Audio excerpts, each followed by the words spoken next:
மக்களே, this is Aswathi from RJA Sai Vlogs. இன்றைக்கி நம்ம என்ன பார்க்க போகிறோன்னா, நேந்திரப்பழ சிப்ஸ் எப்படி பண்ணலான்னு பார்க்கலாமா? வாங்க வீடியோக்குள்ளே போகலாம். நேந்திரப்பழத்தை இப்படி குட்டி குட்டி குட்டி குட்டி குட்டியாக ஸ்லைஸாக கட் பண்ணணும்.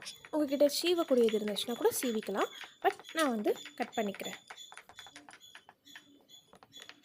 இந்த மாதிரி மெல்லிஸாக கட் பண்ணணும். நெக்ஸ்ட் என்ன பண்ணணுன்னா, அதை ஒன்று ஒன்றா ஸ்ப்ளிட் பண்ணி வைக்கணும். ஏன் ஸ்ப்ளிட் பண்ணி வைக்கிறோன்னா, நம்ம கட் பண்ணும்போது எல்லாம் ஜாயிண்டாக இருக்கும், ஒன்று ஒன்று ஒட்டிக்கிட்டு இருக்கும்.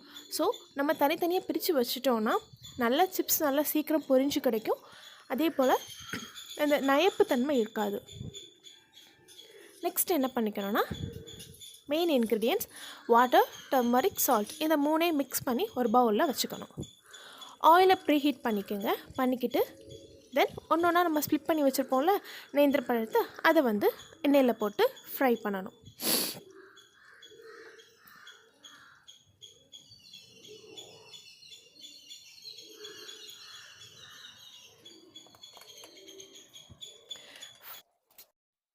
கொஞ்சம் போட்டு முடிச்சுட்டு என்ன பண்ணோன்னா, லைட்டாக கிண்டி விட்டுப்போம். இப்போ எல்லா இடத்துலையும் ஆயில் பட்டுக்கும். எனக்கு ஒரே ஒரு நேந்திரப்பழ சிப்ஸ் 2 ஜாயிண்டாக இருக்குது.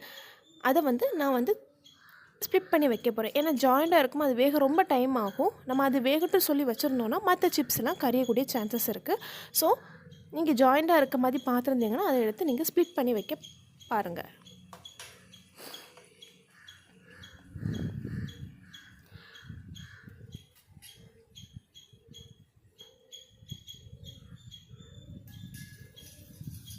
இந்த ஸ்டேஜில் என்ன பண்ண போகிறோன்னா, நம்ம மிக்ஸ் பண்ணி வச்சுருந்த டர்மரிக் வாட்டரை இதெல்லாம் போட போகிறோம்.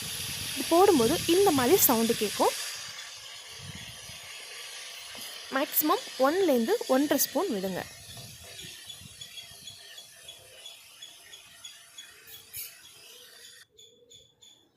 இப்போது அந்த சவுண்டெல்லாம் ரெடியூஸ் ஆகி ரொம்ப இதாக இருக்குது. இந்த ஸ்டேஜில் நம்ம என்ன பண்ணோன்னா, அந்த நேந்திரப்பழ சிப்ஸ் ரெடி ஆகிடுச்சு. நம்ம அதை எடுத்து ஆயிலை ட்ரை பண்ணி ஒரு பிளேட்டில் மாற்றிப்போம்.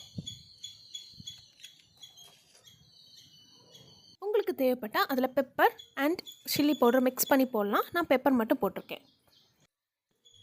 ரொம்ப simple and easy chips ready. நீங்களும் ஒருக்கா ட்ரை பண்ணி பார்த்துட்டு எப்படி இருக்குன்னு மறக்காமல் கமெண்ட் பண்ணுங்கள். RJA Sai Vlogs சேனலை சப்ஸ்கிரைப் பண்ணுங்கள். Bye bye. See you in the next video.